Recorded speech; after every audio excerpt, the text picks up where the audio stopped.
राज्यात मागील 2 दिवसांपासून पाऊस कोसळतोय तर मराठवाड्यात अतिवृष्टीमुळे शेतीचं नुकसान झालंय। दरम्यान संपूर्ण राज्यात पावसाचा जोर शुक्रवारपासून पुन्हा वाढणार असल्याचा इशारा हवामान खात्याने दिलाय। या कालावधीत अनेक भागात अतिवृष्टी होण्याची शक्यता आहे। काही भागात कमी कालावधीत अधिक पाऊस पडेल असा अंदाज हवामान विभागाने वर्तवलाय। विजांसह जोरदार वारे, मेघगर्जनेसह राज्यात सध्या पाऊस पडतोय।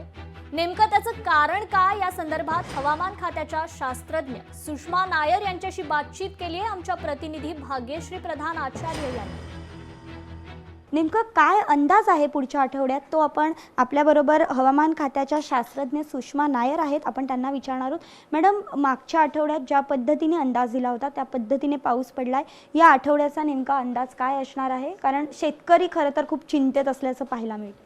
हां, गेल्या आठवड्यात एक कमी दाबाचा क्षेत्र होता आणि त्यापासून एक कमी दाबाचा पट्टा पण निर्माण झाला अप टू तेलंगणा, आणि परत 25ला परत एक नवीन कमी दाबाचा क्षेत्र निर्माण होणार आहे आणि ते थोडंसं खाली आहे, म्हणजे ओडिशा कोस्टवर आहे आणि ते कदाचित डिप्रेशन होण्याची शक्यता आहे। आता जे एस्टिमेट्स आहेत फ्रॉम दॅट ते कमी it can इंटेन्सिफाय into a depression, आणि हे डिप्रेशन झाल्यावर अगर कोस्ट पार केलं ना तर ते आपल्याला मुसळधार पाऊस देण्याची शक्यता आहे।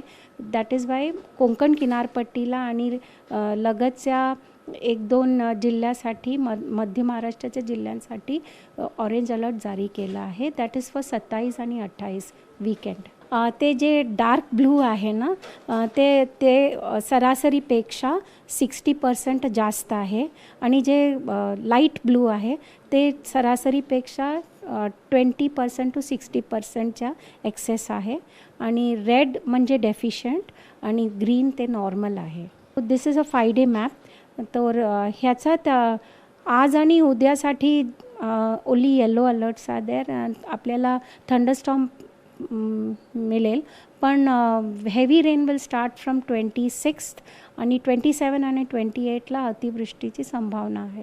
कमी दाबाचा क्षेत्र निर्माण झाला आहे त्यामुळे येणारा पाऊस आहे तो हे परतीचा पाऊस नाही आहे। कोकण किनारपट्टी आणि मध्य महाराष्ट्रात मोठ्या प्रमाणात पाऊस पडणार असल्याची जी शक्यता आहे ती हवामान खात्याकडनं वर्तवण्यात येते। त्यामुळे प्रशासन देखील कशा पद्धतीने या सगळ्याची काळजी घेत आहे, सतर्कता बाळगत आहे हे बघणं महत्त्वाचं ठरणार आहे।